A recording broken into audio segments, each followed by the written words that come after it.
My name is Mike Moon. In 2010, the president of the 7th MRA, can you hear me on all sides?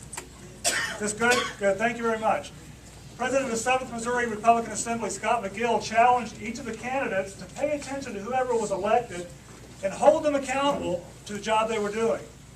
I took that challenge seriously. And right out of the chute, the 112th Congress claimed that they would cut $100 billion from the spending budget. I thought that was a great thing. They couldn't even reach half that. But in H.R. 1, there was a provision to continue funding NASCAR. Is Billy still in the House?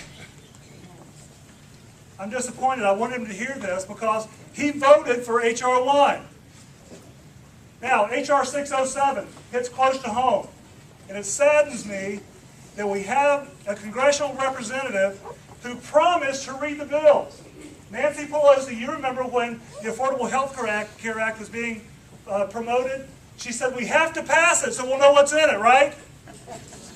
Billy claimed that he would not be a Nancy Pelosi. I was applauding that. He would read the bills.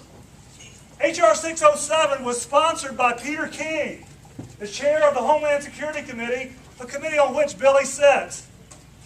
He asked Billy, will you co-sponsor the bill? Billy did. Got back to the district, and Billy was asked by some ham radio operators, Billy, why would you co-sponsor a bill that would sell off radio spectrum that we use during natural disasters? Like what happened in May of 22nd of last year. What happened just this last week in Branson? The response was, get this, brace yourselves, folks. I didn't know that was in the bill. The only reason I co-sponsored it, he said, was because Peter King asked me to. You remember Joe Wilson when he stood up in the State of Union address and said, to Obama, you lied!